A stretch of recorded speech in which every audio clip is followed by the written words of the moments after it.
me, JadeBlade. NES Hard. It's a thing! NES Hard has been a term in gaming for years, really ever since the NES came out. Some people see NES Hard as a classification. Some people think it means using bullshit difficulty to stretch game length. And some people think it's Castlevania. It's the second one. Definitely the second one. Castlevania is an iconic video game franchise that started all the way back in 1986. Castlevania has always been loved. I mean, from the very beginning, people just couldn't get enough of it. I mean, who doesn't want to whip monsters till they cry to their mom? Castlevania was loved so much that people seem to like the second game. I mean, look at these reviews. How did people think Castlevania 2 was a good game? However, it seems like Castlevania has been receiving the most hate it's had with the years. Probably because Konami sucks dick. Ignoring modern Konami, I want to take a look at the original Castlevania with a non-biased, critical eye. So let's start with Castlevania 1 on the NES.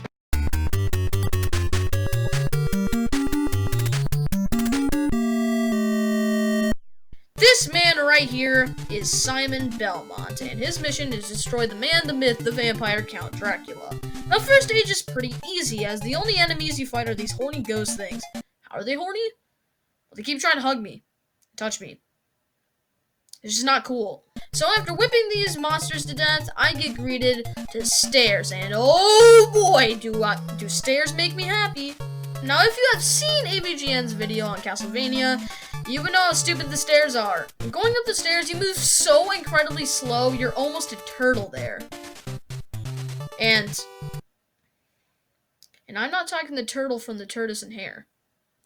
That turtle's a beast. And if you get hit while walking on the stairs, there is nothing you can do. You normally can't whip enemies because, well, you're kind of like higher than them. It's really annoying. Also, you can't even tell that you get hit because you don't get an animation at all. All you get is these invincibility frames. And if you're just focusing on the enemy, you're really not going to realize. Anyways, I get to the first boss and he's pretty easy. I used my axe to do most of the damage and it's on stage 4. Now, up to this point, the game has been pretty fair. Besides the stairs, and don't even dare to call me a rapper. The bosses are not hard, and the enemy placement has been fine. But starting on stage 4, things get really fucking stupid. Like right here, the enemy placement, the jumps. All this is so stupid. The enemies always knock you into pits because of this stupid animation. And if you fall into one, you lose all your health, thus losing your life. So much for fair side-scrolling action. Okay, I am a bit overreacting. These NES parts only happen in like 5 levels. While the game is still hard because of difficult enemies and some stupid parts, the game is still not bad in terms of NES hard moments. Anyways, the music is really good. The creepy yet happy and energetic feeling of it really adds to the atmosphere and gameplay. Like, the music just gets you motivated, like, hell yeah, I'm gonna beat this game.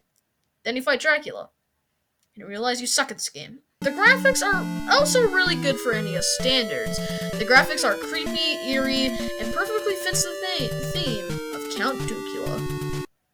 I said that on purpose. Even though the game is unfairly difficult, it still has good rewarding platforming. The controls are pretty good, and I do like the physics in this game as they feel tight and even a bit tanky, but they feel pretty good, thus leading to some pretty good platforming moments. The whip has a satisfying feel to it. It feels great to control.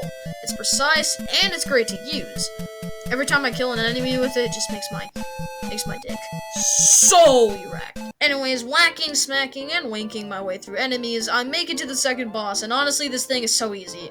I walk him with like half health, and I defeat in like 2 seconds. I know people say this game is hard, but like, in terms of NES standards, this might be D tier hard. I need to stop making dick jokes. So I move on, and in this stage, I get the Holy Water, which is great to use. So not only can you use the whip, you can use other weapons like the Holy Cross, which is a great projectile that's like a boomerang. I have knives, which fucking suck, and we also have the clock, which freezes time for a second. These weapons are fun and very useful, besides the knife. They can all loot bosses and ranged enemies. The clock is personally my favorite because it saved me from this.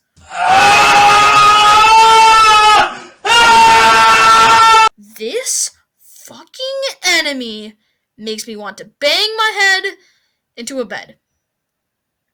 When I'm not suicidal. These motherfuckers killed me so many goddamn times. Bone Towers are their names, and whoever made them to go kill themselves. I mean, it is Konami, so it wouldn't be that bad. These things shoot these stupid-ass projectiles. If you don't have a clock or a holy cross or holy water, you are fucked. They will hit you till you cry to your mom. Then later on, I find these things next to pits, and I died so fucking much. I just gave up.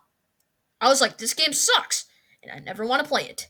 I was like, my friend is right, the NES has aged like shit. But then 3 months later, I thought to myself,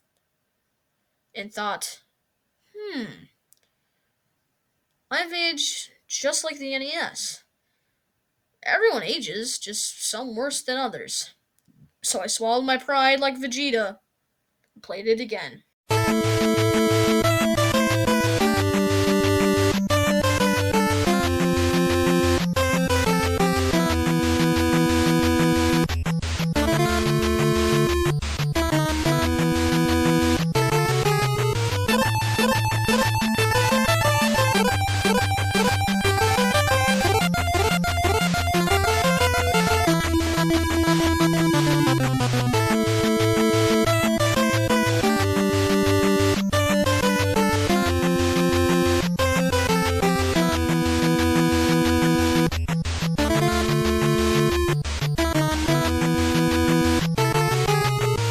I smash some candles and try to get weapon upgrades. Yes, candles give you hearts and even sometimes weapons. The hearts are used as ammo for the weapons, and you can also get these bags that will give you points. But usually the candles just give you hearts or whip upgrades. There are 3 stages of your whip, by the way. The soft stage, which is the first one, is where your whip is small and weak. The pre-hard stage, where your whip is ready to hit some female enemies, and finally, the hard stage, where your whip is long and powerful, and for sure is ready to go. God, I'm crushing it. Anyways, the 5th boss is Death, which is kinda cool, I guess. He's pretty easy, just dodge these weird magic attacks, and you should be good. So after that, I go through some more stages, including this one. Like, where the fuck should I go? Here or there? But no, you go here. Wow, I got real AVGN vibes from that. So here we are, Dracula, and what? Game over? I didn't even get to fight him. What is this? Okay, I will be honest. I suck against this boss. His attacks, his teleports, it's not fun. His second stage is even worse. He moves fast and has insane health. I may just suck at this game, which is probably true, but I do want to beat this. So yes, for the sake of beating this game, I used a cheat code. I know people hate them, but come on. This is so hard. Anyways, I beat it first try after using the cheat code, and I see the castle fall down, followed by credits. Some beautiful music.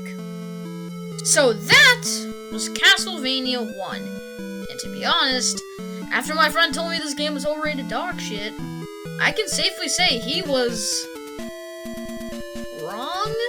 The game has its flaws. It's bullshit hard, has stupid level design sometimes, and has some terrible, annoying animations. But it's still a fun game. The whip is iconic, and Simon is a legendary character. Didn't make it to Smash, or he will stay a low tier. The soundtrack is great, and the gameplay is fun and rewarding, and it made me entertained. So in that way, it succeeds at just being a good video game. Well, yeah, it has its flaws. It is not only a revolutionary side-scroller, and paved the way for many other great games in the Castlevania franchise. So, for a final score, I will give it a 75 out of 100. Now, if you excuse me, I'm gonna beat my head against a bed. Hey guys, this is me, JadeBlade. If you enjoyed the video, subscribe, like, check out some other videos. That's all I gotta say. Not much to say here. just listen to the banger soundtrack. Yo, also subscribe to the shit bros. Maybe even check out my Twitch. I don't know. Goodbye.